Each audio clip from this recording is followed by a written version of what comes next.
So just a quick question. How many of us were Girl Scouts? Yeah. I see some green up here. I see hands. So was I. How many cookies did you sell? More than me. I don't think so. How many badges did you get?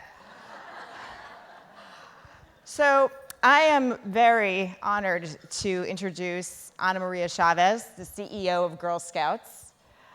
Ana started as a Girl Scout, like many of us. And for those of you who are not up to date on the Girl Scouts, there are 3 million Girl Scouts in 90 countries now. And they're doing things very different than what I remember doing as a Girl Scout. In fact, by 2020, the Girl Scouts are pledging to have helped 3 million youth in underserved areas. And the 2 Girl Scouts that will be joining her today have projects that I have never imagined doing, let alone doing as a young girl. Without any further hesitation, I will introduce Ana to the stage with Monique and Lauren.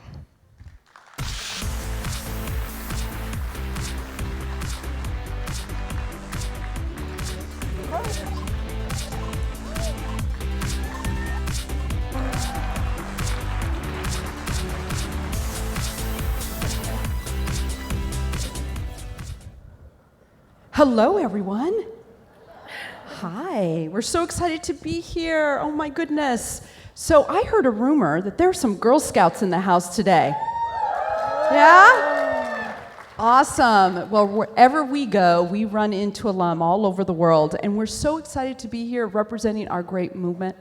I'm joined here by 2 amazing Girl Scouts who really represent the best of our organization. I'm going to allow them to introduce themselves because they are my bosses. I'm Monique Tinglin. I'm from Brooklyn, and I've been in Girl Scouts for over 13 years. And I'm Lauren Tinglin. I'm 15, and I've been in Girl Scouts for 11 years, and we're sisters. But there's no rivalry, none whatsoever. So we actually just want to start with a video to give you a quick update on what we're doing in Girl Scouts. Roll video.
Thought this was just about cookies.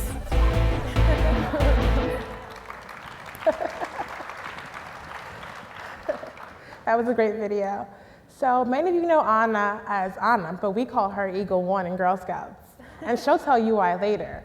But Ana has led a great career from public service to government to a lot of service within community service involvement throughout her entire career as a civil leader and also as a lawyer. So she has an amazing career path and now is the first Latino CEO of Girl Scouts and also the first woman of color as the CEO of Girl Scouts. Definitely. So how have you led this amazing career path and amazing life and helped so many people along your way? Well, first of all, it's a great honor to be in this role. It actually started because of Girl Scouts. I was a Girl Scout growing up in rural Arizona. I thought it was the epicenter of the universe. It was called Eloy, and I grew up in a farming community. And one day my best friend came to school and said, I'm gonna be a Girl Scout. And so I thought, well, this seems kind of cool.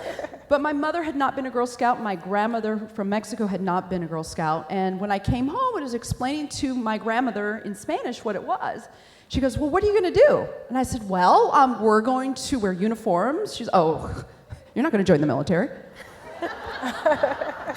And then I said, well, we're going to go camping. She goes, no, that's why we bought you a bed. But then as I started explaining about the lessons we would learn and how we would help other people, that resonated with my family. And we were a family of community servants. My mother was a local elected official in Arizona long before women were even thinking about that. And I met a group of girls in Girl Scouts that were very diverse, although we didn't think about ourselves as diverse, right? When we're little, right? We don't think about it that way. But they taught me new things, and they taught me that there was an environment that we needed to protect. And I remember going on a picnic with my family, and I found this cave. Yeah. And somebody had graffitied all over it. I won't say it was boys, but there were a lot of graffiti things on this cave, and I got really upset. So I come tromping down the hill, 12 years old, with my little science kit, and I was telling my mother about this, and she said, well, Ana Maria, what are you going to do about it? I said, well, somebody's got to pass a law. She's like, well, who does that? Well, I think lawyers help with that. She's like, what are you going to do about that, Ana Maria? I'm going to become a lawyer. And so at the age of 12, through Girl Scouts, I found my voice. And through that path, it's just led me into more opportunities to provide service to communities, whether it's working in federal government and whether now it's serving as part of the largest organization in the world for girls. We're in every zip code in this country and now in 97 countries in the world. So girls, what is it like? Lauren, we'll start with you. What was it like growing up being a Girl Scout? I think it was very fun. It was very entertaining, and it was really like service-oriented. I definitely learned things in Girl Scouts that I couldn't have learned anywhere else, and I think that that's what makes it so different and so special, especially to me. Like, I grew up in a family of Scouts. My brother is a Boy Scout. My sister, of course, is a Girl Scout. My mom is our troop leader. And like, we all like, we're really a service-oriented like family, like your family. And I think we learned so much. Like, we learned how to grow up, how to be young women. We learned entrepreneurial skills, and we learned how just to be like a wholehearted good person and have like good morals and like that moral background, like friendly and helpful, considerate, and caring. Like, these are morals I live by every day, and I think that that's something I got in Girl Scouts that I definitely wouldn't have learned in school, wouldn't have learned from my parents. Just something that's really been instilled in me since I was a little girl. So, Lauren, you know, there are a lot of obviously amazing people in this room who have an extension. You know, actually, you know, the more you think about it, they're in their own troop, right? They have a community of sisters and brothers who are talking through issues and encouraging each other. And so they could really understand what it's like being in our troop model, right? And being part of a larger community. But a lot of people have, let's say, an image of Girl Scouts, right? Stereotype. Come on now, right? How would you explain Girl Scouts today to people who don't know about Girl Scouts today? We're definitely a lot more innovative. Like, we still do go door to door and sell cookies. We love doing that. But I think something new to like just prove our innovation is digital cookie. And it's our first time ever. We finally get to sell cookies online. We get to sell to a wider audience. We get to go to more people to enhance our communication skills, and just to really show like how relevant we are. Like, the stereotypical Girl Scout isn't true. Like, we don't go around with our beanies anytime. Like, we really are relevant. We are up to date. We are moving with the times. We are moving with our generation, and we're really like loving the internet and exploring it safely, but really staying up to date with who we are in our generation and our society. So, And it was fun watching you with George Stephanopoulos. Yeah, come on, tell us about that. I was on Good Morning America with George Stephanopoulos. Yeah, just hanging out. Just a little side note. And yeah, we were talking about the cookies and like our new gluten-free cookie and our new like toffee-tastic, and it was really fun. He's really cool. He's a really nice guy, and I was with also my Girl Scout sisters. And like, it just goes to show you, like, these are opportunities that you wouldn't get anywhere else. Like, how many people can say they've been on Good Morning America? Not to toot my own horn, but like, just like, it was so cool. It was so much fun, and it's really just a learning experience and a type of experience that you wouldn't get anywhere else. And you were part of an amazing launch. Again, this is the first time that Girl Scouts actually created a platform, a technology platform for our girls to explore and to run the largest girl business in the world. They, within their troops across the country, raised more than $800 million in basically in a quarter of the year. And I don't get any money at the national organization. It stays local. It stays, thanks. It stays local. And with that announcement of Digital Cookie, we had 4 billion media impressions. People all around the world heard about it and were writing in, figuring out how they could participate.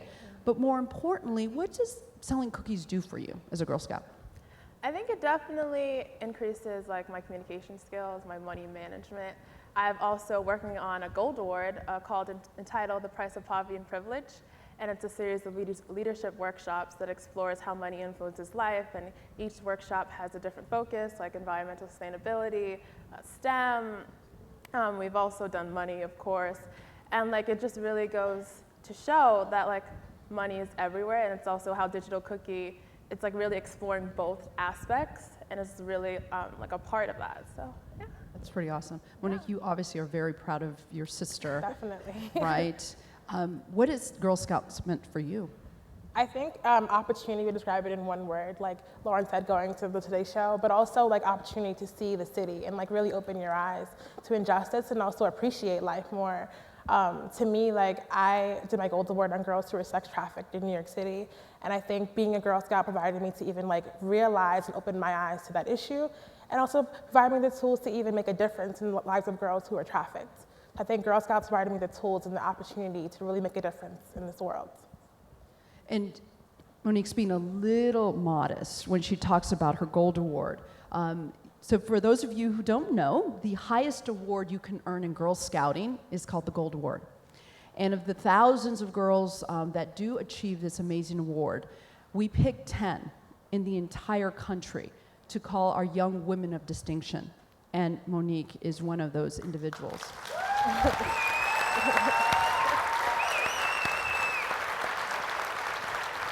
So proud of her. And you know, I know you're thinking out there, Girl Scouts, sex trafficking issues, right? And when I travel across the country representing these amazing individuals, I do run into people that have certain, let's just say, ideas about what girls can or cannot do. And what we clearly say is it's a program for girls ages 5 through 17 to build their self-confidence, to understand they can have an impact at the age of 12. They don't have to wait until they're 30 or 40. Exactly. And for us, it's empowering you and your sister to understand the power of your voice. And so proud of you. Thank you. Thank you.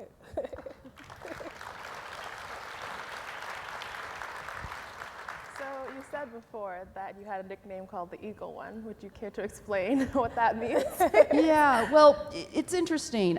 Again, I had the opportunity to work for a great leader, myself, two actually female governors in Arizona, both Girl Scout alum, Jane Hall and then Janet Napolitano. And when Janet moved on to be your first female Homeland Security Secretary under President Obama, I chose to go into Girl Scouts. And I've got to tell you, people thought I was a little crazy. They were like, what are you doing that for? Why are you going to focus on girl issues as if it was insignificant, as if it was a soft issue? And I will tell you, having worked in government so long and seen the data, I saw a lot of data around girls. And I'd worked on welfare system issues. I oversaw issues dealing with juvenile justice and correctional systems. And I saw girls and boys falling through the network. And I looked across the country to see what organization would have the biggest impact, the biggest infrastructure to actually make a difference in girls' lives, and it was Girl Scouts. And so I moved to San Antonio, Texas, sight unseen, and I didn't really know anybody other than the cute husband and son that I have. And I was sitting in my office one day, and there was a group of brownies, and I ran into them, and they were having a good time. And as any girl would do at 8 years old, they wanted to know where I lived and what I did. And they quickly found that I was alone in San Antonio. I didn't know a lot of people, so they immediately adopted me. And they decided that if my office looked like a tree house, I must be a bird, and if I'm their leader, I must be an eagle. And that's how I became Eagle One. And they basically have lent me out across the world to go out and talk on their behalf. But again, it goes to show that we're one family, and that if we only know each other for one day, we're still sisters in the movement. It's very powerful. Definitely. So, Monique, as we talk about what's the next step in Girl Scouts, you know, as we're talking to these amazing people here today, what is the one thing you want them to take away about girls and the power of girls? Definitely. I would definitely say the power of girls is just limitless. There's no limit, there's no definition. It's just you are who you are. Definitely. I was in an all-female class this past spring at American University where I attended college, and just the room being with all girls is just dynamic. Everyone's speaking, no one's afraid to talk. It's not something you see in other classrooms or even in Girl Scouts, being on trips and traveling the world as Girl Scouts. Like, that's the power you have together. You're more powerful in numbers, you know. No, absolutely. And we're not saying that, you know, again, we're against boys. Of course not. Of course right? not. I'm raising a 13-year-old son and 2 million girls. But, you know, I see this play out. And we've actually seen research that shows an unconscious bias, even in the classroom, where teachers, both men and women, call on boys more to answer questions. That at the age of, you know, when they're entering 4th grade, girls stop raising their hand in class. I'm sure you experienced that, right? People start telling you, you know, what you can and cannot do. What was that like for you?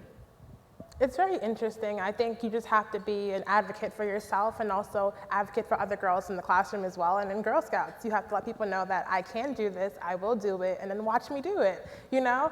You have to really believe in yourself and help other girls believe in them, because we can do this. Yes, no, absolutely. Yeah. No, it's important.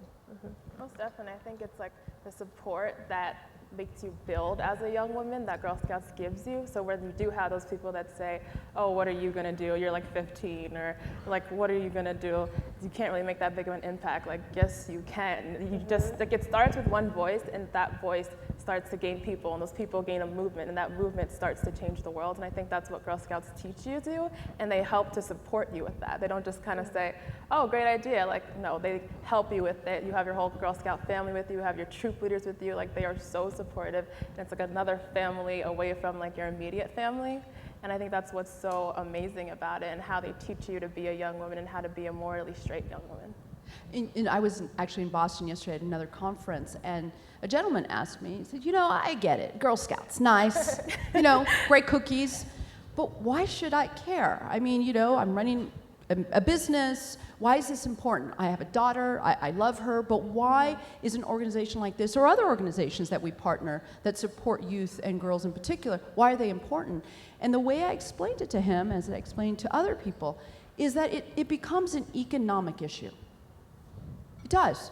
If you think about the amazing problems that we need to solve as a country, and that every day we're keeping almost half the population away from that decision-making table. Mm-hmm. The analogy I use, even in a classroom, you've got 50 kids, evenly divided between boys and girls, and a teacher walks in and she writes a really tough formula on the wall, the chalkboard, to solve.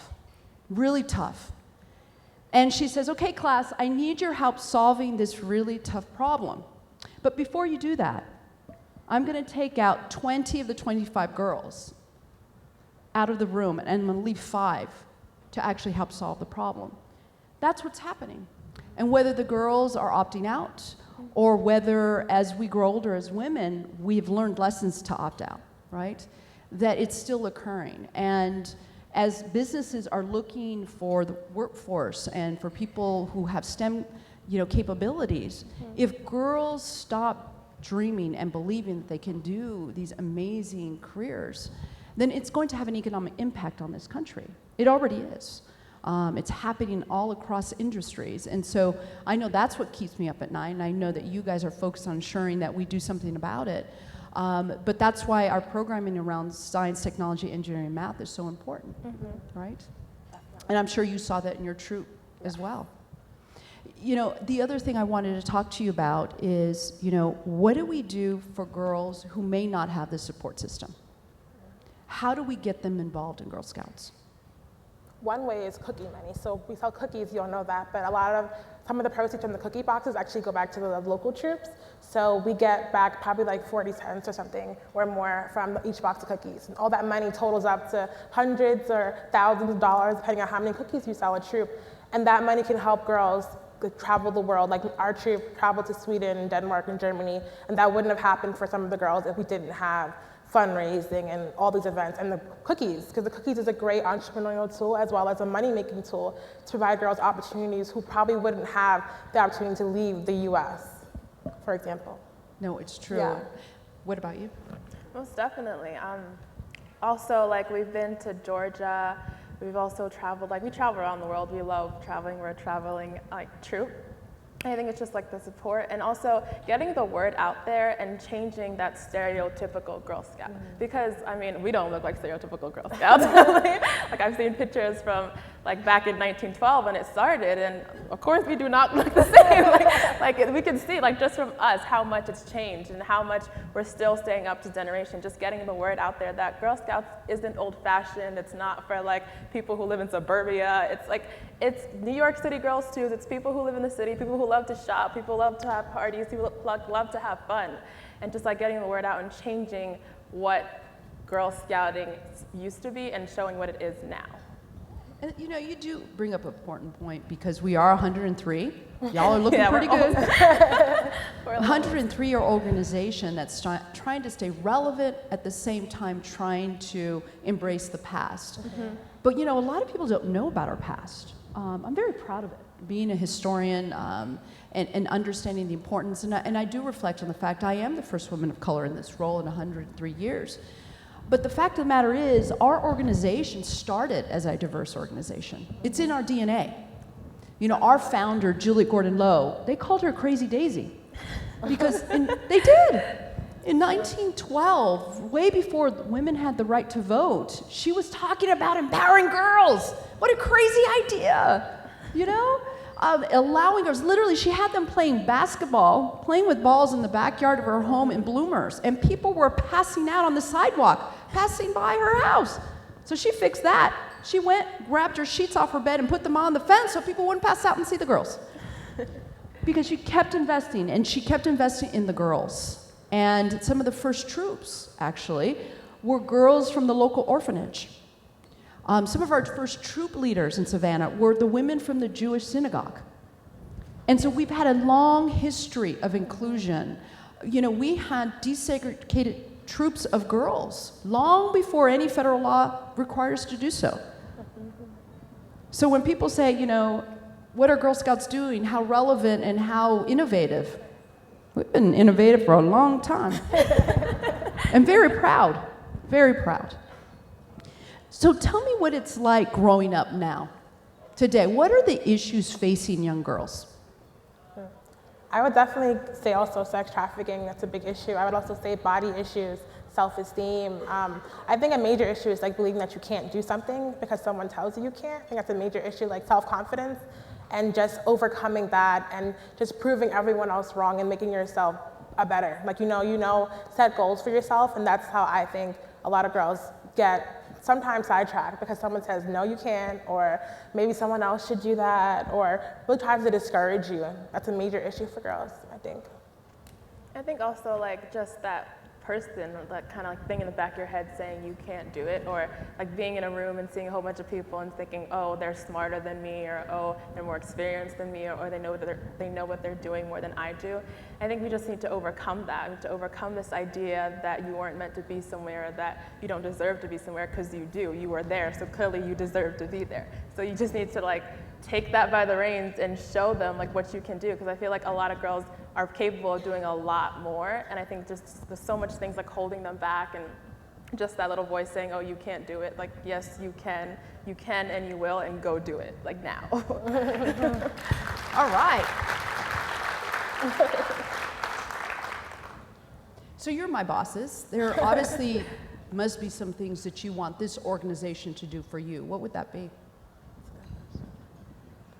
I would say keep going. I know Girl Scouts has dramatically changed my life now that I'm in college. I'm no longer technically a Girl Scout, but I'm forever a Girl Scout in my heart.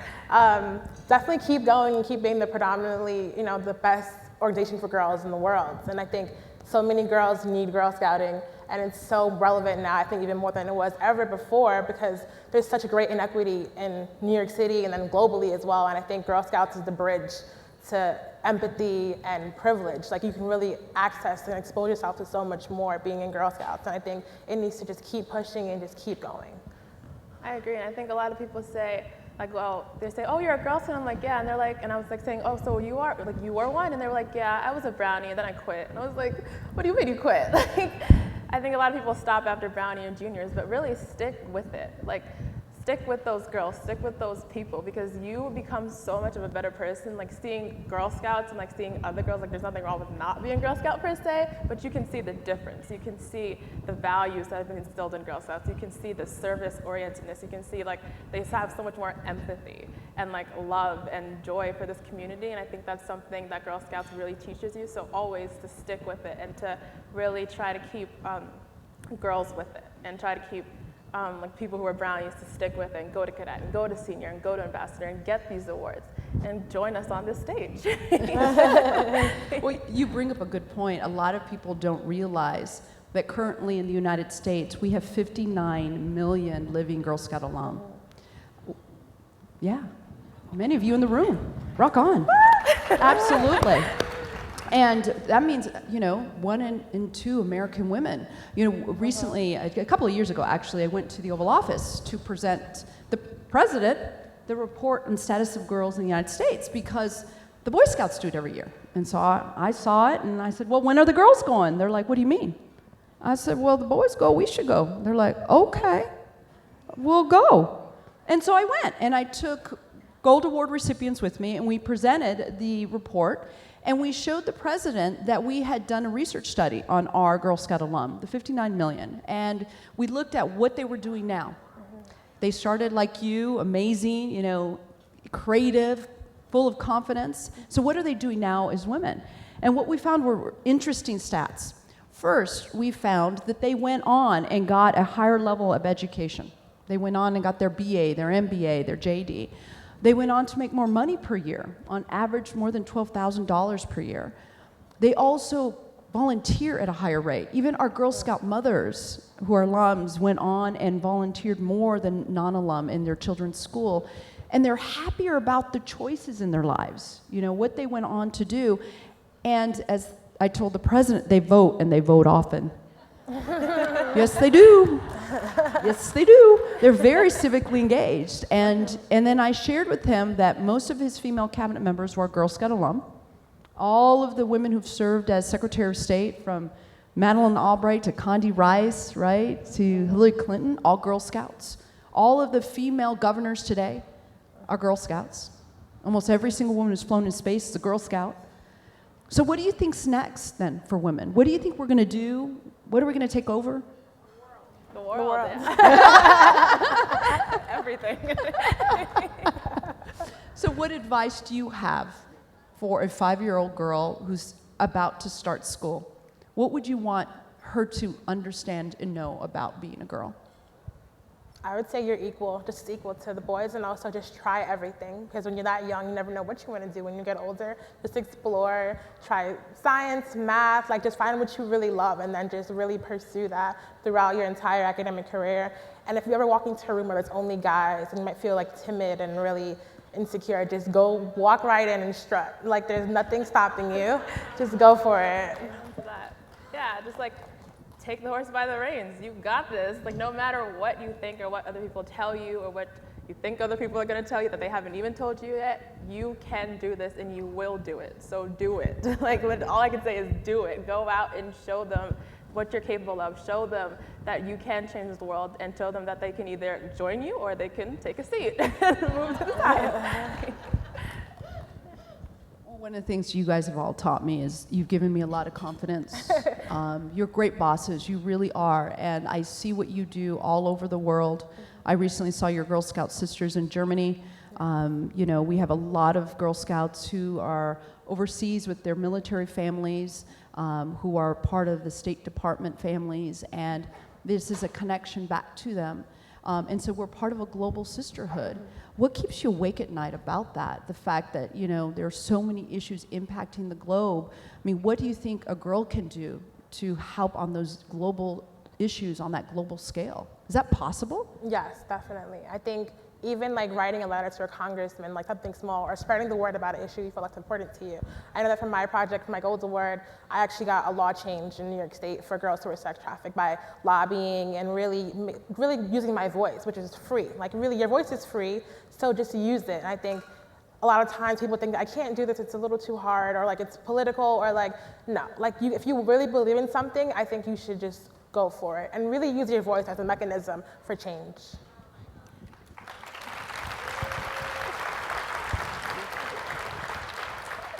I think a better question is what can a girl not do, honestly. Okay. Okay. I stand corrected. Thank you, boss. But like honestly, like you said, like changing laws, like it's not about age, it's not about gender. It's like you can and you will, so go do it. And I think like just knowing that you can do that, that self-esteem that you have within you, instilled in you, like the confidence that you have in you, and like it only takes one person to change the world. So you should be that person, and you can be that person. So as we wrap, yes, great. As we wrap up, ladies, these women and men are very influential. I gotta be honest. I've always known about you guys. Oh my gosh. And I have to admit, my brother's, Anna, come on, a little nerdy. And what you guys do is just so inspirational. What you do to change lives, what you do to bring issues to the forefront. I was just honored to be invited to be in your presence, to share some time with you, to show you the amazing power of girls. But I will ask, because I'm powered by girls. I support girls. I advocate for girls. So I need your help. We need your help. These issues around girls, around communities, the fact that more people give money to support animal causes than they give to girl causes in the United States has to stop. I love animals. I have a new dog. But that dog will not be the president of the United States one day. Right? These girls will be. We need your help taking these issues into living rooms, into corporations, into government, into nonprofits to understand it's not just Girl Scouts by themselves getting this done. And although, yes, we're the largest girl-serving organization in the world, check. Yes, we're the most diverse, check. We have amazing leaders, check. We have volunteers who give up their lifeblood every day of the year to give back to this organization, check. But we still are not doing enough in this country to support girls. And if we're the largest economic power, then we should be at the forefront of these issues. And you can carry that message for us. Because it is time, ladies and gentlemen, that we put girls at the top of public policy agendas and we start taking them off the discount rack.